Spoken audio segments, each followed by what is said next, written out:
God's sake. And with all this going on, they had a murderer for dinner at the White House last night. Trump hosted a black tie gala for the Crown Prince of Saudi Arabia, Mohammed bin Salman, who also happened to be one of Jeffrey Epstein's good pals. According to the writer Michael Wolff, he threatened to delay SNAP benefits to the 42 million Americans who need them until the shutdown is over. And then his press secretary had to go out there and walk that back because he legally can't do it. It really is amazing. The president says one thing, the White House says another entirely different. It's like the one hand doesn't know what the other tiny, bruised, makeup-covered, greasy, genitalia-grabbing, Sharpie-stained baby hand is doing. Stop whatever you're doing.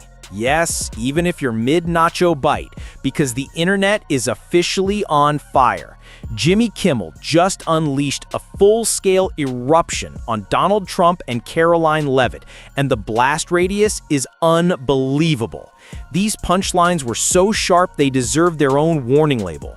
If you think you've seen Savage before, think again. What happened next left everyone stunned, furious, and glued to the screen. Now, MAGA gold in there. My question is, do President Trump and his wife sleep in the same bed? That is a very controversial question, and I am not going to answer it. Well, the public has a right to know. Then we have the Jeffrey Epstein list, which Trump kinda, sorta promised to release. Attorney General Pam Bondi yesterday made a big announcement. She announced the list of Epstein clients and his flight logs would be released today at noon. Guess what? They weren't released today at noon. Instead, they released binders full of information everyone already had. The studio didn't even finish counting down from 5 before the entire atmosphere shifted into a comedy tornado. Trump and Karoline walked onto that set glowing with confidence, unaware that confidence was exactly what was about to fuel their downfall. It says one thing, the White House says another entirely different. It's like the one hand doesn't know what the other tiny, bruised, makeup-covered, greasy, genitalia-grabbing, Sharpie-stained baby hand is doing.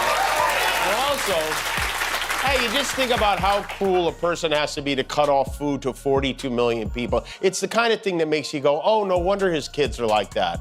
The guy who never missed a Happy Meal in his life is deciding who gets to eat in this country. So after a federal court ordered them to do it, the Trump administration agreed to pay half the benefits, which is not enough, so we are going to have to help. If you're enjoying this video, be sure to subscribe and hit the bell icon.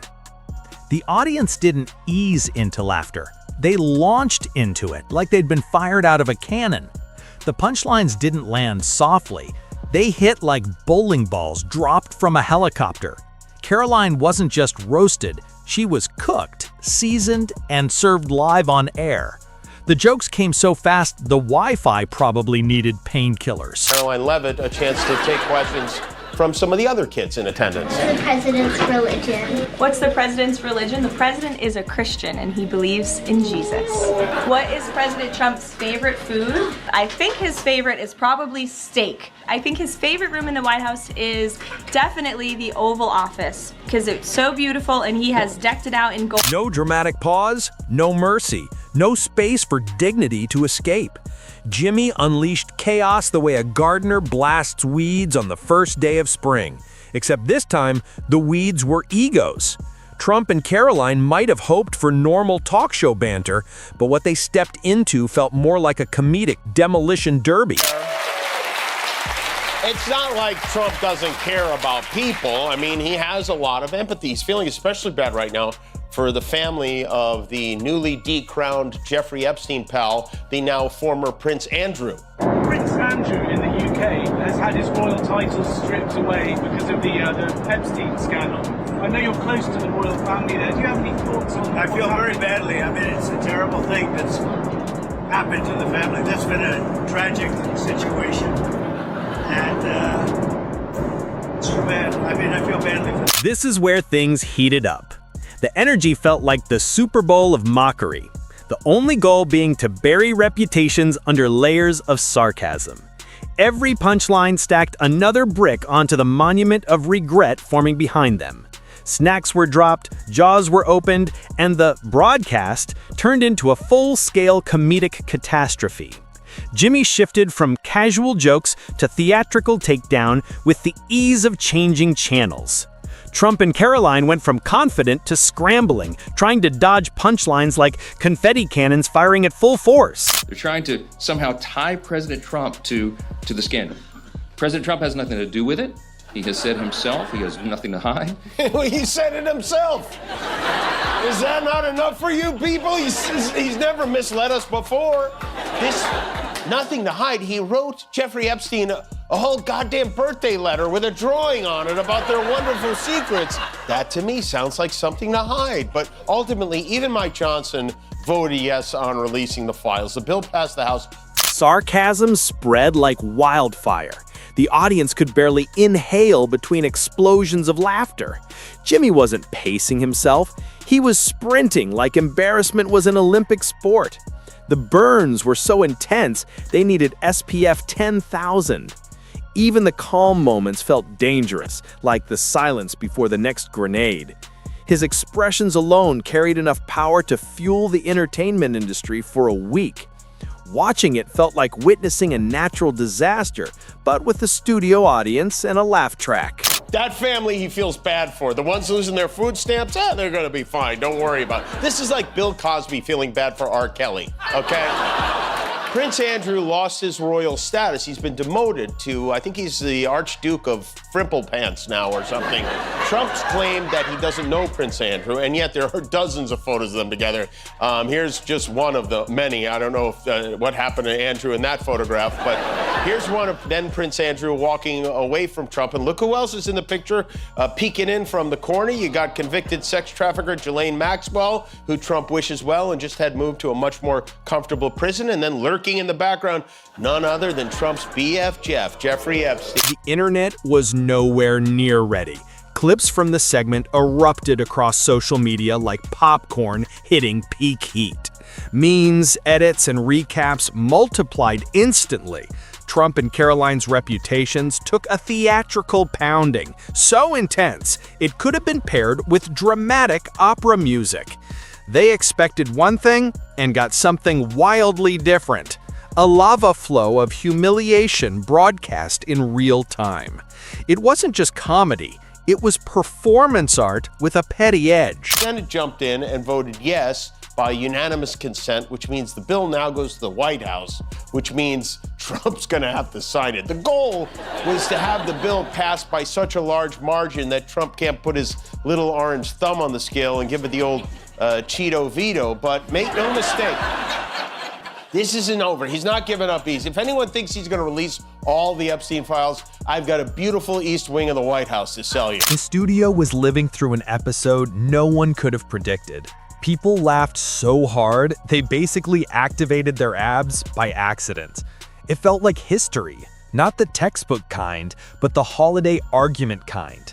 Producers didn't dare intervene because the entertainment value hit dream levels.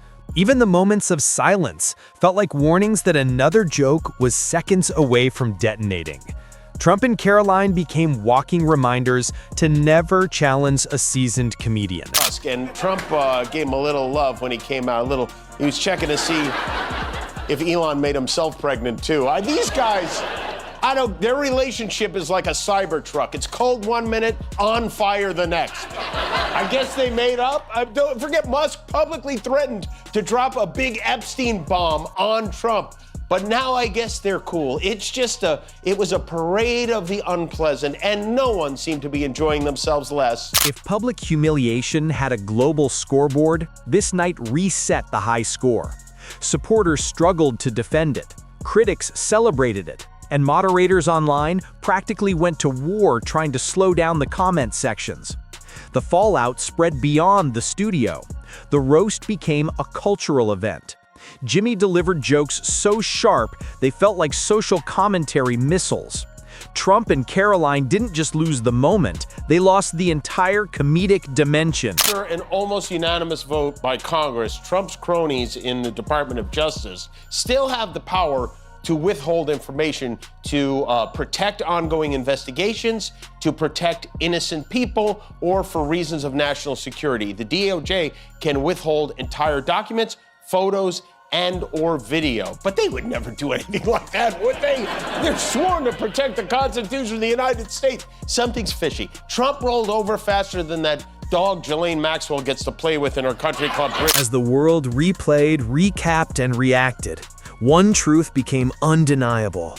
People love watching unstoppable comedy collide with unstoppable ego.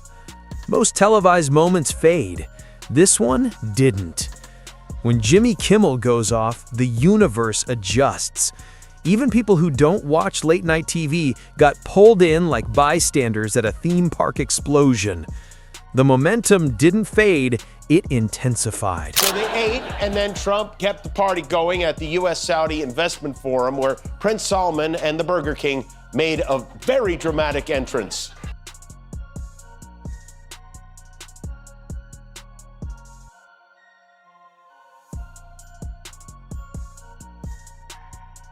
What is going on? Are they about to wrestle the Iron Sheik? What is happening? Trump and Karoline remained trapped in a storm they never prepared for. Their public images flattened like cartoon anvils falling from skyscrapers. Every meme added a fresh layer of damage. Jimmy didn't act like he was destroying reputations. He acted like he was casually doing chores with a flamethrower. The segment ended, but the humiliation kept orbiting the internet like a satellite. Trying to push back only made it worse. Comedy doesn't negotiate with pride. That's the other thing that's not getting enough attention. Ghislaine Maxwell, Epstein's wing woman, she had a meeting with Trump's deputy attorney general and former personal lawyer over the summer, then coincidentally got moved right out of regular prison and into the kind of prison Felicity Huffman was in for getting her kid into college. Under the Bureau of Prisons policy, convicted sex offenders like Maxwell are not typically eligible for minimum security, but I guess 34-time convicted felons aren't typically eligible to be president of the United States either. So thanks to Trump, she now gets all these perks, including playtime with a puppy, which makes sense. She is the world's most famous living group. After the broadcast, the internet treated the segment like a holiday celebration. Reaction videos multiplied instantly. Headlines dissected every brutal moment like museum artifacts.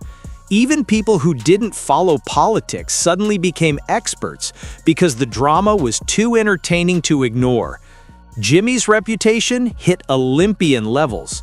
This wasn't just a viral moment, it became a benchmark for talk show history. The world moved from shock to celebration, and every new edit or joke only made the moment bigger. Once it hit the internet, erasing it became impossible.